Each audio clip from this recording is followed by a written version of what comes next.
Hello， 大家好啊！我係 Candy 啊。咁今日咧在家睇樓團咧，就係同大家咧嚟到咧太和區呢一邊啦。咁啊睇咧呢一邊嘅藍籌屋苑。咁咧就係我身後面啦，呢個太湖花園。咁啊太湖花園咧一共咧就分為2期啦，有18座。而我哋今日睇嘅單位咧就係1期呢一邊。而1期咧其實最細嘅單位咧就係我而家將會同大家介紹嘅單位啦。咁呢就實用咧就355尺。咁啊一個咧最經典嘅上車嘅一個間隔。咁啊，呢個屋苑咧就行去太湖嘅火車站咧，其實咧都係6-7分鐘左右嘅啫，咁啊非常之方便，咁啊可以完全咧食盡晒咧鐵路沿線嘅潛力。咁啊事不宜遲啦，即刻同大家咧喺太湖花園咧周圍行個圈先啦，咁之後咧就再上翻嚟呢個單位度睇。咁咧就係經過咧呢條隧道啦，咁啊就可以咧去翻咧太和邨啦，咁即係譬如有街市啊、社區中心啊、好多餐廳食肆，咁或者咧去翻咧翠怡花園嗰邊，咁啊咧都有好多嘅特色小店同埋買菜嘅地方。咁啊屋苑嘅環境咧就係咁樣嘅，咁佢咧就係一個純住宅區啦，咁啊有會所設施，咁樓下咧都有好多休憩嘅空間，咁有時咧食飽飯或者小朋友咧都可以有多啲地方走動下。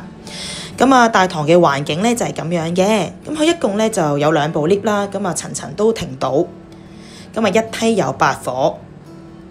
咁啊上翻個單位睇啊，咁呢個單位咧就係實用咧就係355尺，咁啊原裝嘅間隔啦就係2房，咁啊眼鏡房咁啊設計，咁啊一入到單位啦就係一個長方形客廳啦，冇走廊位嘅，咁啊所有位置咧都可以用晒，咁啊非常之企理同埋好擺嘢。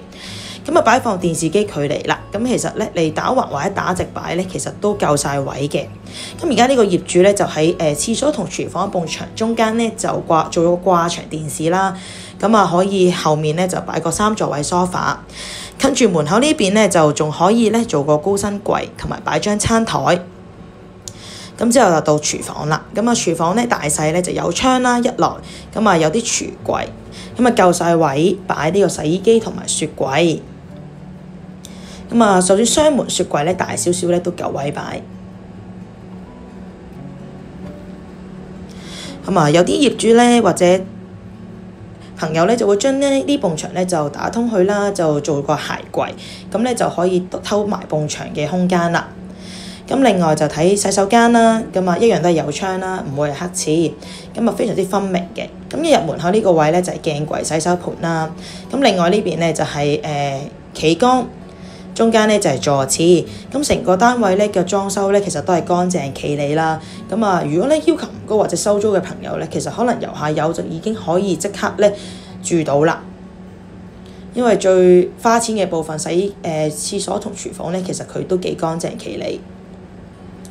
咁啊2個房啦，咁啊佈局咧就係眼鏡房咁嘅設計嘅，咁即係2個門口咧都會開翻喺廳呢一邊。咁啊 size 咧就差唔多大。咁呢個咧就第1間房，咁你見其實咧陽光咧就充足嘅，咁啊日頭時間咧，因為佢始終向南啊，咁咧都會日頭嘅時間都會幾光猛，陽光入到屋，咁啊好和暖嘅感覺嘅，咁啊夠位擺床啦，同埋衣櫃，咁啊睇埋隔離間房先，咁呢第2間房其實 size 咧其實就同第1間差唔多大，咁但係咧就會多隻側窗。咁啊會再透光度高啲啦，因為有對流窗，咁啊一樣可以擺到雙人床、衣櫃同埋書台仔，都絕對冇問題。咁啊方方正正嘅，咁啊床咧都可以拍晒喺近窗台呢個位置。咁你見到其實出邊望個景咧就好光猛啦，同埋望得好遠嘅。咁我哋咧就可以再睇下個景觀啦，望出去咧其實咧主要就係望翻咧都係太和邨嘅景觀，但樓層咧都屬於係中高層嘅啦，咁所以望出去咧就好望得遠啦，唔會有壓迫感啦，同埋咧因為少數會望到咧帝欣苑嗰邊嘅山景同埋咧啲樹景，咁所以咧就望嘅景咧就有好多唔同層次同埋變化。咁啊，如果大家咧都中意我嘅推介啦，可以 follow 翻我以下嘅 social media 啦，咁咧就唔會錯過最新嘅樓盤資訊啦。咁如果想約睇呢個單位或者知咗啲詳情咧，就歡迎打電話俾我啦。多謝大家。